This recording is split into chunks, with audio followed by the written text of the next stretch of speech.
Assalamualaikum warahmatullahi wabarakatuh. Hari ini kita belajar mata kuliah Sistem Informasi Akuntansi. Topik pembahasan kita hari ini tentang siklus pendapatan. Oke, capaian pembelajaran untuk materi ini adalah yang pertama, nanti rekan-rekan harus bisa menjelaskan gambaran umum siklus pendapatan. Kemudian yang kedua, rekan-rekan menjelaskan proses bisnis siklus pendapatan. Dan yang ketiga, rekan-rekan bisa menunjukkan pengendalian terhadap aktivitas siklus pendapatan. Oke, pada pengaplikasiannya, konsep sistem informasi akuntansi ini dibagi menjadi 5 siklus utama. Yang pertama adalah siklus pendapatan, ini yang akan kita pelajari di pertemuan ini. Kemudian yang kedua adalah siklus pengeluaran, yang ketiga siklus produksi, yang keempat siklus penggajian, dan yang kelima sistem pelaporan.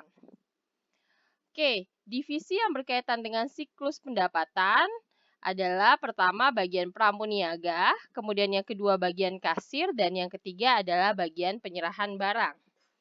Nah, untuk catatan akuntansi pada siklus penjualan ini ada 3, ini nggak termasuk ya, yaitu yang pertama adalah jurnal khusus penerimaan kas. Kita sudah belajar di pengantar akuntansi bahwa di dalam perusahaan dagang ada namanya jurnal khusus, dan jurnal khusus itu ada 5, yaitu yang pertama jurnal penerimaan kas, yaitu untuk salah satunya adalah untuk mencatat penjualan tunai, kemudian jurnal pengeluaran kas, jurnal pembelian, dan jurnal penjualan. Nah, untuk penjualan tunai ini yang kita pakai adalah jurnal penerimaan kas. Kemudian di sini catatan membuat buku besar atau ledger, dan yang ketiga adalah buku besar pembantu persediaan. Oke, bukti transaksi dalam penjualan tunai di sini yang pertama adalah ada 4 ya, yaitu yang pertama faktur atau nota penjualan ya. Terus yang kedua adalah bukti kas masuk. Yang ketiga pita kas register atau cash register tab. Kemudian yang keempat bukti setor bank. Oke, untuk faktur atau nota dalam penjualan tunai ini ya, maksudnya seperti apa? Jadi untuk faktur penjualan tunai di sini setiap kali terjadi penjualan, maka dibuatkan faktur atau nota penjualan tunai. Nah, atas dasar faktur inilah bagian kasir akan menerima sejumlah uang dari pembeli. Kemudian yang kedua, bukti kas masuk. Nah, bukti ini dibuat sebagai dasar untuk mencatat transaksi penjualan tunai ke jurnal penerimaan kas.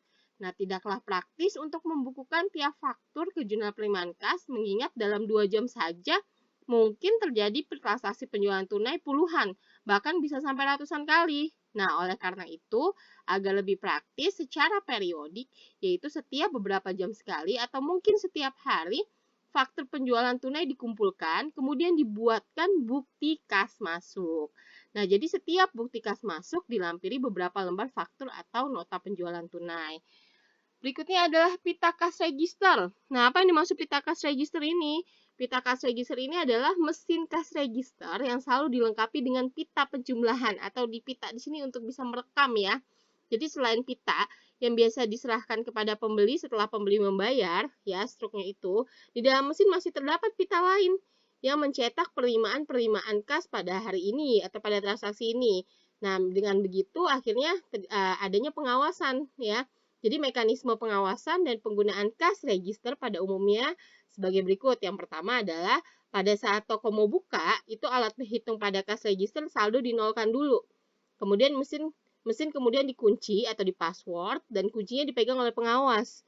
Kemudian yang berikutnya adalah pada saat tertentu mesin dibuka pita kas registernya dan uang diambil. Nah, jumlah uang yang diambil itu harus sama dengan uang yang tertera dalam pita. Jadi kalau minta dalam pita itu terekam transaksi yang seharusnya transaksi pada hari ini senilai 5 juta, berarti uangnya juga harus ada senilai 5 juta. Oke, kemudian yang keempat adalah bukti setor bank ya. Bukti setor bank ini yaitu apabila uang disetorkan ke bank, maka dari bank diperoleh bukti setor bank. Oke, bagaimana sistem pengendalian pada siklus penjualan tunai? Nah, di sini penjualan tunai biasanya kita ambil contohnya adalah toko-toko pengecer. Ya, bisa Indomaret atau Alfamart ya. Atau warung-warung. Biasanya kalau toko-toko pengecer ini kan kalau di Indomaret nggak mungkin kita bayar kan utang dulu nggak mungkin. Jadi kebanyakan adalah tunai. Nah, Di sini harus ada sistem pengendalian internal nih, biar tidak terjadi fraud atau tidak terjadi kecurangan. Nah, seperti apa pengendalian internalnya? Yang pertama adalah di mana bagian kasir dan akuntansi harus dipisahkan. Jadi bagian kasir dan akuntansi harus orang yang berbeda, tidak boleh orang yang sama. Kenapa? Kalau orang yang sama bisa terjadi fraud. Contohnya seperti apa? Misalnya, bagian kasir dan bagian akuntansi ini adalah orang yang sama, bisa saja uang yang masuk sebenarnya 5 juta, cuman karena dia sebagai akuntansi, maka dicatat oleh dia sebesar 4 juta. Nah, itu kan berarti kan ada 1 juta yang diselundupkan. Nah, ini kan berarti terjadi fraud. Jadi bagian kasir yang menerima uang harus dipisahkan dengan bagian akuntansi yang mencatat. Oke, kemudian yang kedua adalah kunci atau password ya. Password cash register ini harus dipegang petugas lain selain kasir. Jadi yang megang nggak boleh cuma kasir doang, harus ada petugas lain, bisa jadi supervisornya. Kenapa? Supaya terjadi controlling ya, agar tidak terjadi fraud. Kemudian yang ketiga, petugas yang merekonsiliasi laporan bank tidak merangkap sebagai kasir. Ya. Kemudian yang keempat, setelah menerima uang, kasir menempel pita register dan memberi cap lunas. Nah, yang kelima adalah kasir sebaiknya tidak memiliki daftar harga saham untuk dicek kebenaran harga satuan. Oke, ini harga satuan ya. Kemudian yang keenam, jumlah kas yang diterima harus sama dengan jumlah kas yang ada di pita kas register atau yang terrecord di pita kas register. Kemudian yang ketujuh, penerimaan kas disetor ke bank selambat-lambatnya adalah 1 hari berikutnya. Ya, tidak boleh ditunda sampai misalnya mau disetor ke bank 3 hari atau 5 hari, karena itu bisa terjadi fraud. Contohnya seperti apa?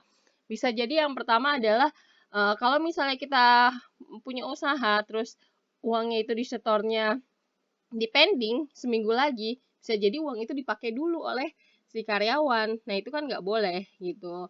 Atau bisa jadi kalau misalnya di pending disimpan-simpan terus, nanti kalau misalnya terjadi suatu tindakan kejahatan, bisa jadi perampokan, itu kan juga dengan disetor ke bank selambat-lambatnya 1 hari kan meminimalisir itu. Jadi penerimaan kas atau penerimaan omset kita itu harus disetor ke bank selambat-lambatnya 1 hari untuk menghindari fraud ya. Oke.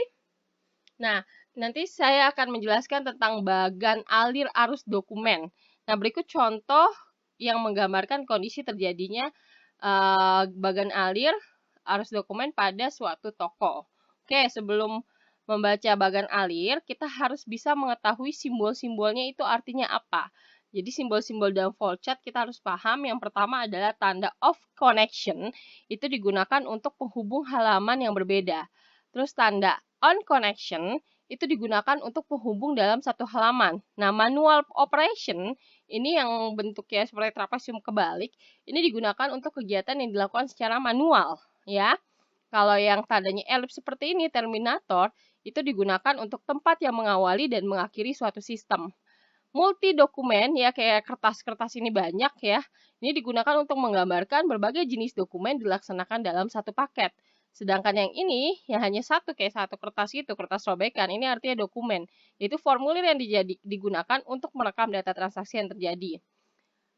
Kemudian yang ini, yang jajar genjang ini adalah digunakan untuk mencatat data yang direkam sebelumnya di dalam dokumen. Sedangkan yang segitiga kebalik ini, itu artinya arsip sementara, yaitu digunakan untuk menunjukkan tempat penyimpanan dokumen yang akan dilanjutkan untuk diproses ke tahap berikutnya. Nah, kalau yang ini adalah arsip tetap ya, yang kayak segitiga. Ini digunakan untuk menggambarkan arsip permanen, ya, arsip permanen kalau ini, yang merupakan tempat penyimpanan dokumen yang tidak akan diproses lagi dalam sistem akuntansi. Nah, yang ini, yang bentuknya seperti ini artinya decision, ya. Decision itu artinya yaitu digunakan untuk menggambarkan keputusan yang harus dibuat dalam proses pengolahan data. Dan yang terakhir, annotation artinya adalah untuk membuat catatan. Oke, nah seperti inilah contoh bagan alir dari suatu tokoh ya. Di sini kan tandanya ada yang bulat, ada yang trapesium, ya ada kayak sobekan kertas. Nah itu maksudnya setiap simbol di sini mempunyai arti. Oke, sekarang kita baca. Di sini ada bagian pramuniaga, bagian kasa atau kasir. Di sini bagian pramuniaga juga. Di sini bagian pembukuan atau akuntansi. Oke, kita baca ya. Dimulai. Pertama mulai. Mulai itu kan tadi dengan tanda elips ya. Pembeli memilih barang. Setelah pembeli memilih barang, pembeli membuat nota dan memindahkan barang ke petugas penyerahan barang. Nah, nota ini ada dua, yaitu nota 1 dan nota 2. Di mana nota 1 dan nota 2 ini akan diberikan ke bagian kasa ya. Kalau yang satu melalui pembeli, yang satu lagi ke bagian kasa. Nah, kasa menerima uang yang diberi dan memberi cap lunas. Kemudian kasa membuat 2 nota ya. Oke, ini ada tanda bulat di sini ya. Saya ulang lagi tanda bulat di sini ya. Ini artinya adalah apa namanya? Tadi connection cuma di halaman yang masih sama ya. Oke. Nah, kita lanjut lagi ke nota 2 ini ya. Ada 2 rangkap ya. Nota 1 dan nota 2. Nota 1 diarsipkan, kemudian dikirim ke bagian 3. 3 itu berarti yang mana nih? Bagian pembukuan. Nah, ini tandanya seperti ini. Kenapa tandanya seperti ini? Karena ini connection cuma sudah di halaman berbeda gitu ya. Oke. Nah, untuk yang nota kedua ini diberikan ke bagian pramuniaga. Oke, kita baca lagi ke bagian kedua pramuniaga. Nanti di sini pramuniaga menempel nota lunas pada pembungkus barang, kemudian menyerahkan barang pada pembeli. Nah, yang nota 1 ya rangkap satunya diberikan kepada bagian pembukuan. Nah, bagian pembukuan menerima nota ya. Kemudian ini menerima nota 1 ya. Nah, nanti membuat jurnal penerimaan kas, kemudian membuat buku besar. Nah, selesai. Itu yang dimaksud bagian alir arus dokumen. Oke, sekarang kita masuk ke sistem penjualan kredit. Di dalam sistem penjualan kredit, di sini ada 5 prosedur ya. Pertama adalah prosedur pesanan penjualan. Kemudian yang kedua adalah prosedur persetujuan kredit. Yang ketiga adalah prosedur pengiriman barang. Yang keempat, prosedur pembuatan faktur. Dan yang terakhir, yang kelima adalah prosedur akuntansi penjualan kredit. Oke, kita mulai dengan penjelasan prosedur pesanan penjualan.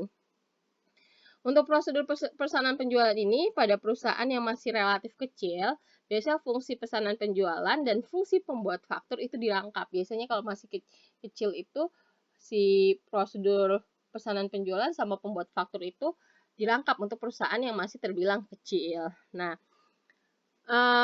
jadi setelah dirangkap, fungsi pesanan penjualan dan fungsi faktur ini biasa dirangkap oleh pegawai tertentu di order penjualan, dan fungsi pembuatan faktur dapat dilaksanakan oleh bagian-bagian tersendiri. Beda dengan kalau misalnya dia untuk perusahaan besar. Kalau perusahaan besar biasanya dia punya bagian tersendiri.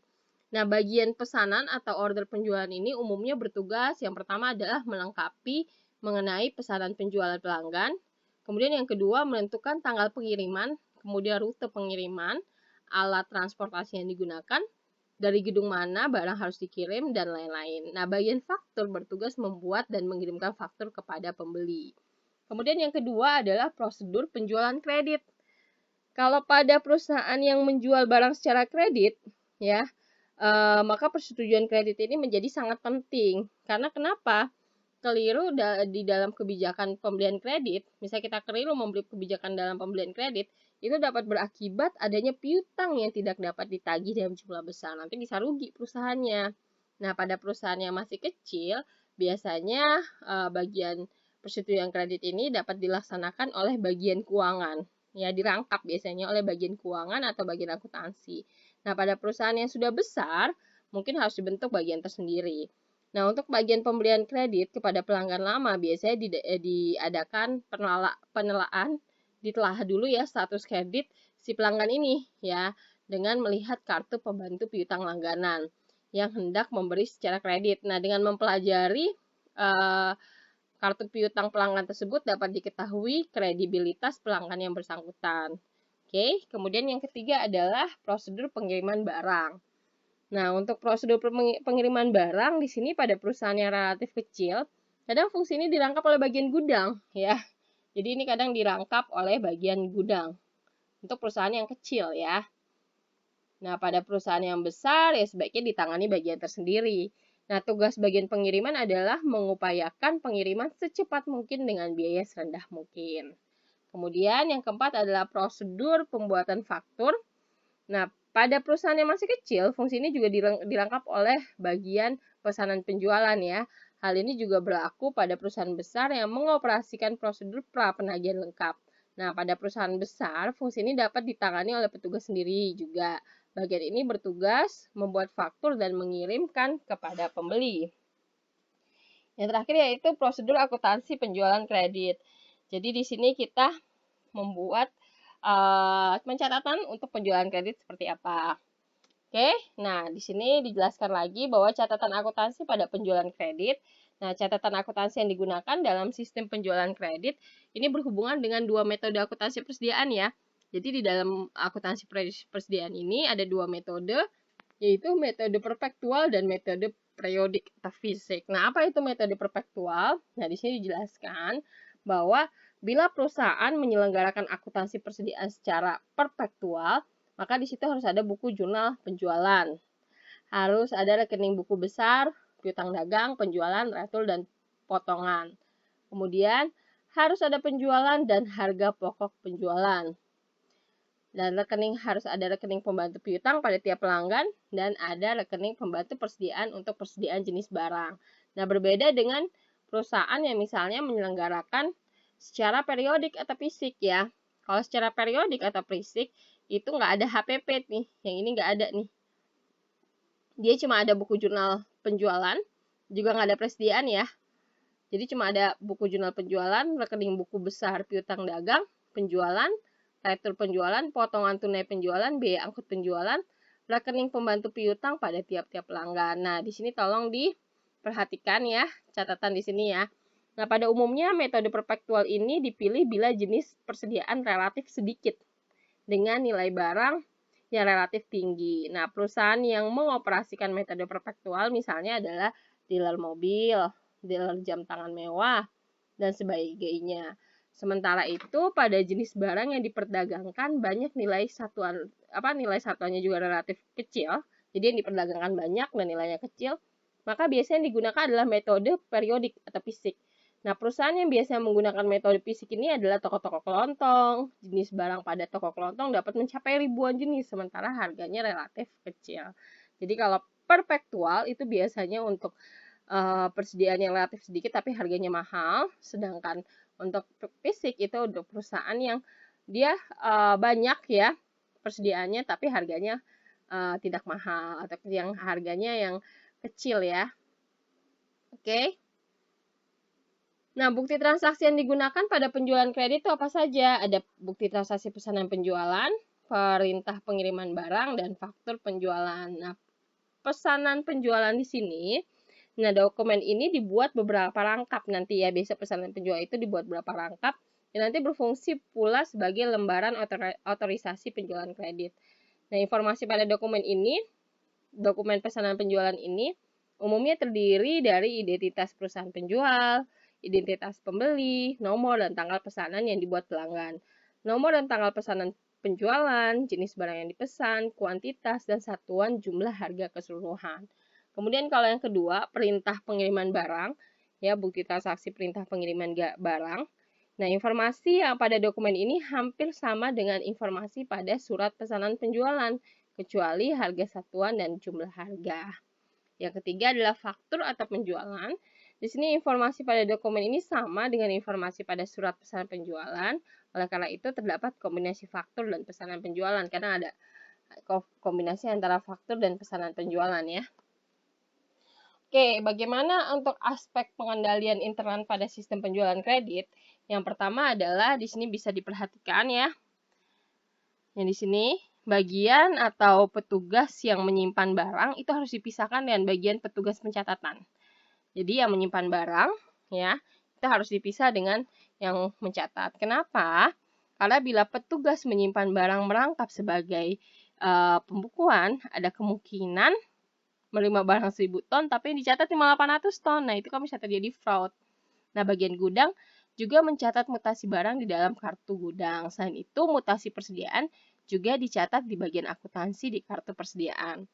Kemudian yang kedua, di sini pejabat yang membeli persetujuan penjualan kredit harus ini ini bukan harus ya. Bukan dari bagian penjualan. Jadi pejabat yang membeli persetujuan ini penjualannya boleh dikredit atau enggak ya, atau kreditnya disetujui atau enggak, itu tidak boleh dari bagian penjualan. Kenapa?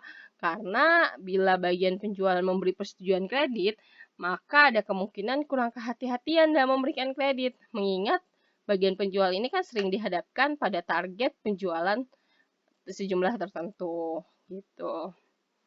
Oke, untuk organisasi dan prosedur pencatatan, Yang pertama adalah penjualan kredit harus diotorisasi oleh pejabat berwenang. Yang kedua, faktur penjualan harus diotorisasi oleh pejabat yang berwenang juga. Dan yang ketiga, pembukuan hanya dilakukan bila bukti-bukti sudah lengkap. Jadi pencatatan hanya boleh dilakukan kalau buktinya sudah lengkap gitu ya. Praktik yang sehatnya seperti apa sih gitu ya?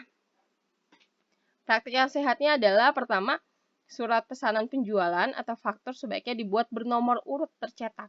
Jadi supaya nanti kalau ada faktur penjualan, kalau di nomor urut kan nggak ada, ini ibaratnya tidak bisa meminimalisir terjadinya fraud. Kalau nggak ada urutan bisa aja kan faktur penjualannya diberikan sedangkan uangnya nggak diberikan. Jadi kalau dengan urut akhirnya karyawannya juga tidak bisa melakukan tindakan fraud karena hilang satu aja ya nomornya pasti hilang gitu. Oke, kemudian yang kedua, secara periodik dilakukan pencocokan antara saldo rekening piutang dengan saldo-saldo rekening pembantu piutang. Yang ketiga, secara periodik dilakukan pengiriman surat pernyataan piutang. Oke, untuk ilustrasi sistem penjualan kredit seperti apa gitu ya. Jadi berikut ini adalah informasi penjualan kredit yang terjadi di suatu perusahaan. Yang pertama, perusahaan menjual barang secara kredit. Nah, perusahaan ternyata di sini contoh ilustrasinya menggunakan perpetual. Nah, perusahaan yang mempunyai bagian-bagian yang berhubungan dengan transaksi penjualan kredit dengan fungsinya masing-masing sebagai berikut. Nah, di sini bagian penjualan fungsinya adalah menerima dan mengedit pesanan pelanggan. Kemudian kalau bagian keuangan, menyetujui atau menolak penjualan kredit pada tiap pelanggan. Kalau bagian gudang, di sini menyimpan barang dan mengirim barang. Bagian penagihan di sini membuat dan mengirim faktur kepada pelanggan. Nah, bagian akuntansi di sini mencatat transaksi pada jurnal penjualan dan memposting ke rekening buku besar piutang dan mencatat transaksi ke rekening pembantu piutang masing-masing pelanggan dan kartu persediaan untuk setiap jenis barang. Oke, ini contoh ilustrasinya ya untuk penjualan kredit. Di sini ada 4 bagian ya. Ada 5 bagian yang terlibat. Yang pertama adalah bagian penjualan, kemudian ada bagian keuangan ya di sini ya. Kemudian ada bagian gudang atau pengiriman, bagian penagihan, dan bagian akuntansi.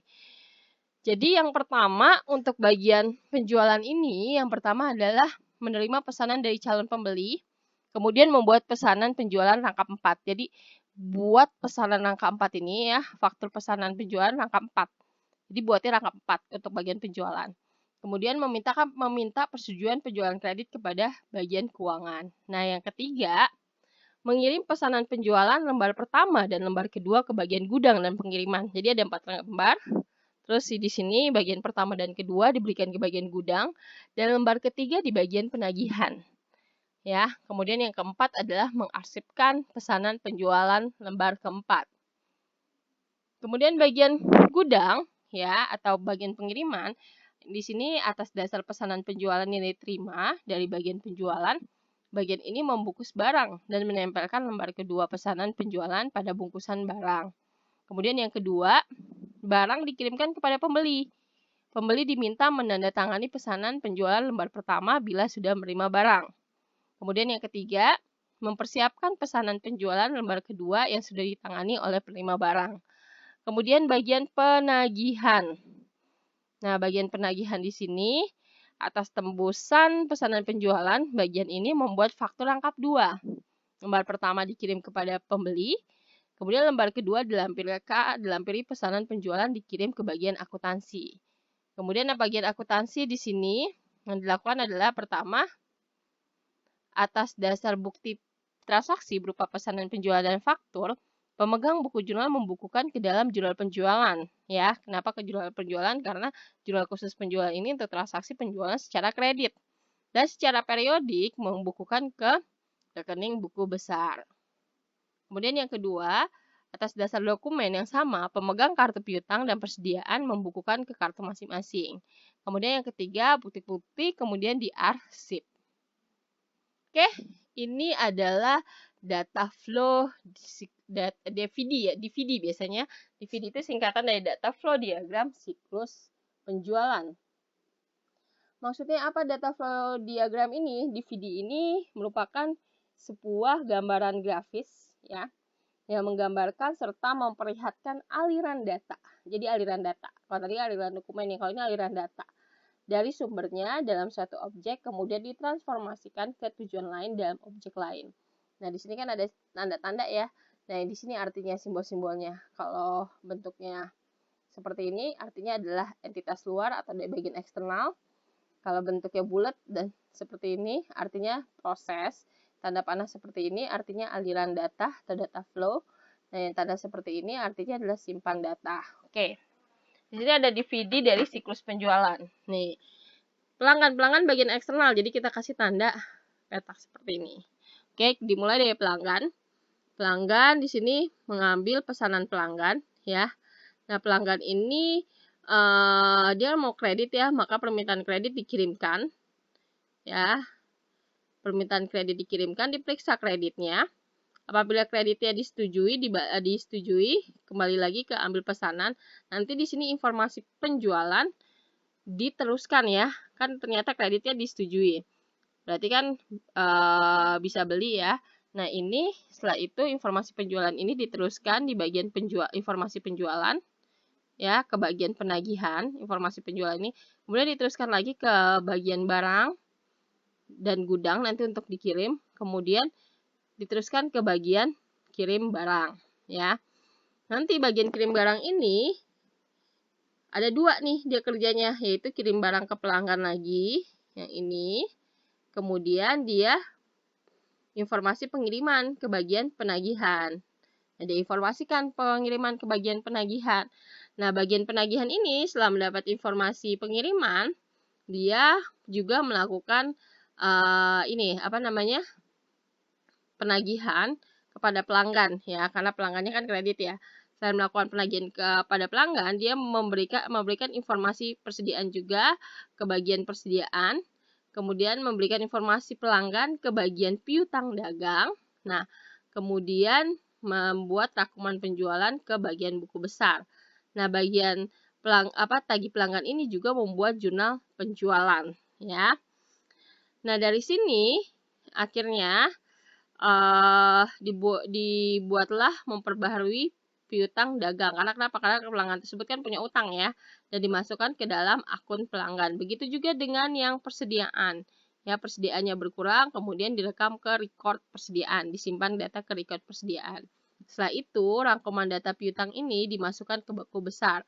Dan rangkuman persediaan dimasukkan juga ke buku besar. Nah, setelah itu baru ada nanti akun pengendali. Disimpan menjadi akun pengendali. Nah, berikut adalah data flow diagram siklus penjualan.